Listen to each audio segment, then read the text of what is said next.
Hey, Big V here, Verl Workman here. Welcome to Talking Teams. Today we're talking about how to actually get more done in less time. So how do you get more work done in less time? The answer is simple. It's called the 12 critical steps to time and life mastery. And as you stay tuned to this video to the very end, I'm going to give you the roadmap to the 12 critical steps to time and life mastery.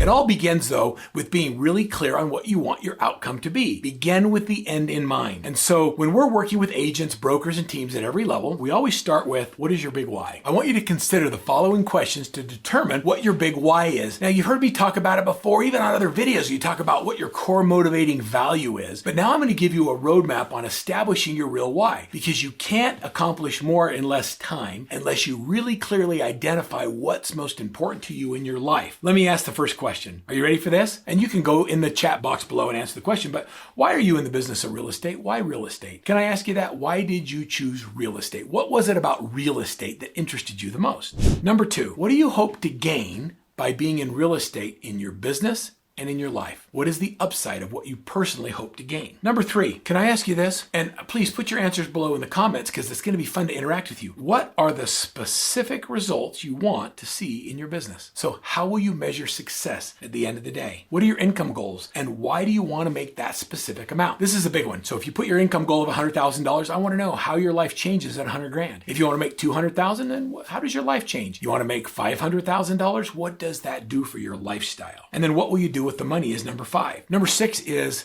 what problem will it solve when you hit your financial goals? What pain will be eliminated by you doing the hard things? Number seven is, how will being successful in real estate make that pain go away? So what problem is going to be solved, and how will being successful in real estate actually solve the problem? If you take the time to really think through why you're doing what you're doing, the next section becomes so much easier. In our business planning sections, we talk about establishing 4 pillars of income. When we talk about 4 pillars of income, people often think about 4 equal ways of generating $100,000.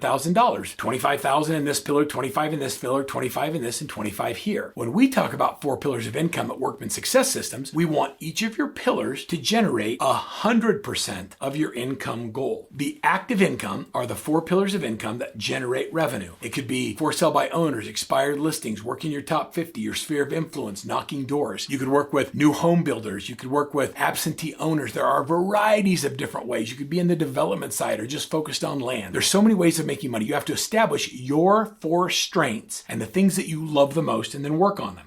The second area of income that I'd like you to think about is passive income. What are the things that you're working on outside of real estate that can generate ongoing revenue streams? Some people start property management companies. Other people own rental properties. Some people have stocks in the stock market that generate ongoing revenue that comes in. The third thing is, when we talk about passive income, it means that it's income that happens without you working on it. They focus on recurring income. I call it the razor blade factor. You know, when you receive a direct mail from Gillette and there's a brand new razor in it, well, they give you the razor. You know why? Because they know you're going to keep buying the razor blades. That's called residual income. It's the $29 to $59 a month of recurring income that happens for Gillette that's made them a multi-billion-dollar company. So what is your recurring income? What are the things that you focus on? There's real estate business models. There's all kinds of things you can do in and around this business that create recurring income. And then the last pillar is the most important thing that you focus on in your real estate practice, and that is your net profit. How much do you keep at the end of the year? So many times people focus on their gross commission. As a matter of fact, we give each other awards for commission income. 100,000, 250, 500, 750, $1 million. There's different levels of awards for all kinds of gross income, but there's nobody in real estate that celebrates the net. I can't wait till we can start doing the net profit awards. How would you score in the net profit awards? Are you taking money home, or do you spend everything that you earn? Do you have money set aside for taxes, for savings, for tithing, for making a difference in other people's lives? I want you to think about all of those things when it comes to how to really create time and life mastery. It all comes down to being really clear on where you want to go and what you want to accomplish. So let's identify our goals. How many weekly and monthly transactions do we need? What are the number of leads that have to come in the funnel? And how do we convert those leads? And then when a lead comes in, what are the next steps? So in real estate, when you start thinking about the 12 critical steps to time and life mastery, I have time for lead generation, and we have time for lead conversion, and we have time for practicing scripts and dialogue. We've set time for working with buyers and sellers. And then then we use the Daily Success Habits Tracker to actually show whether or not we're keeping the commitments that we made as we've designed our life in advance. It's important that you have systems for anything you do 3 times in your business. If you do something 3 times, create a system for it. Systems first, assistance second. Lead generation systems, CRM systems, lead tracking systems, your working your sphere of influence systems, managing processes and transaction systems, and more.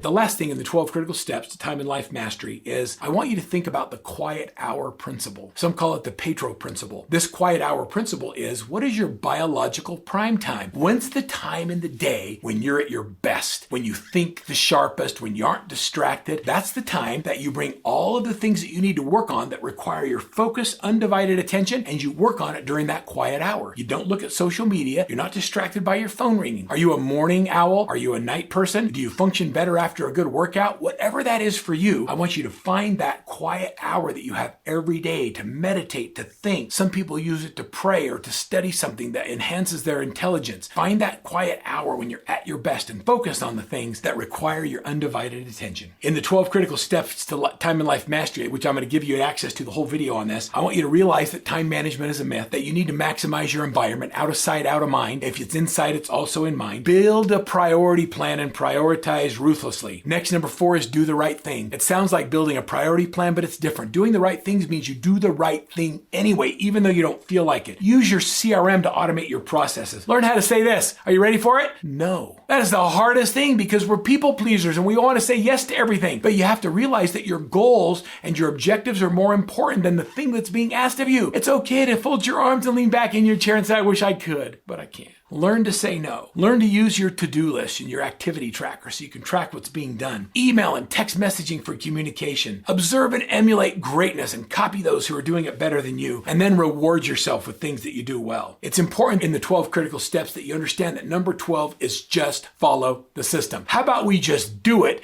instead of talking about do it? You can have mastery in your life. You can delegate the right things. You can have balance in family, faith, friends, fun, and fitness, and earn great finances on the way. But you must change your behavior if you want to change your outcome. Download right now the 12 critical steps to time and life mastery. Watch the video, utilize the resources, and you're well on your path to time and life mastery.